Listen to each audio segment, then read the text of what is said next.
anak perempuan keluar dari labu raksasa. Dia selamat dari ketakutan. Lihatlah kekacauan yang dialaminya. Dia terlihat seperti baru saja keluar dari selokan. Pria tua itu memegang gadis itu di telapak tangannya. Ke laboratorium impiannya. Pertama-tama ia memandikan gadis itu. Kemudian ia mengeringkannya di atas api. Akhirnya, ia menuangkan beberapa pakaian manusia dari sebuah kotak kecil. Gadis itu berganti menjadi jaket merah. Orang tua itu membeku ketika melihatnya. Dia sepertinya mengingat sesuatu yang menyedihkan. Orang tua itu memasukkan gadis itu ke dalam lubang di pohon. Dia mengatakan bahwa dia akan keluar untuk mengejar mimpinya.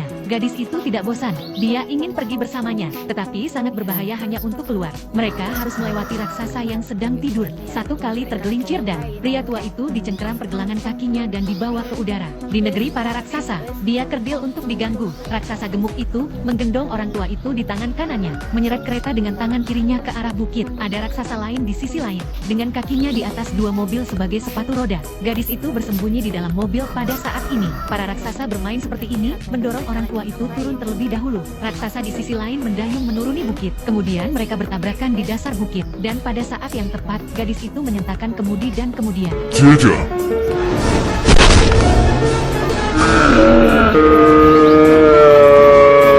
sulit untuk mengetahui siapa yang harus merasa kasihan. Baru saja, langit penuh dengan awan, dan tak lama kemudian hujan turun dengan deras. Dan raksasa-raksasa ini takut akan air. Mereka semua bersembunyi. Orang tua itu mengambil kesempatan untuk memasukkan gadis itu ke dalam tasnya. Akhirnya mereka berangkat dalam perjalanan mereka. Mereka mengikuti garis puncak melalui awan. Mereka berjalan dari siang hingga malam. Akhirnya mereka berada di negeri impian fantasi. Orang tua itu lepas landas dengan cepat dan terjun ke sungai, langsung ke dunia lain. Gadis itu mengikuti langkah orang tua itu dan melompat ke sungai. Gravitasi berbalik seketika. Orang tua itu membalikkan gadis itu. Ia berkata dengan cara yang mendalam, "This be where all my dreams is beginning."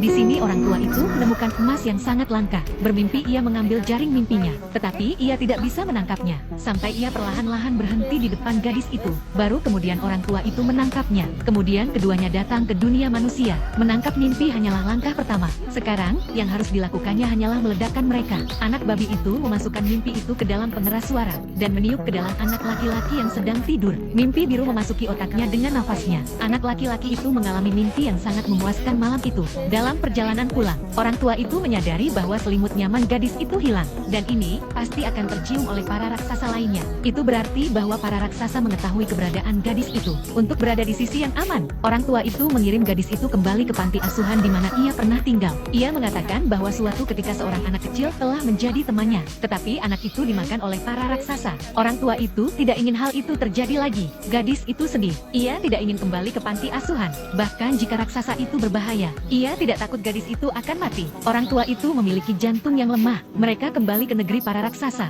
mendiskusikan cara agar tetap tidak terdeteksi. Tapi saat itu, para raksasa mencium baunya dan menerobos masuk, mengobrak-abrik lemari mencari gadis itu, menghancurkan semua mimpi yang telah diburu orang tua itu selama bertahun-tahun. Jadi, orang tua itu, yang selalu menjaga lidahnya, akhirnya meledak. Pertama, api, kemudian air. Ia mengusir para raksasa itu. Tetapi ini bukan lagi suatu pilihan. Jadi gadis dengan selera humor yang jahat, memiliki gagasan yang sekali dan untuk selamanya.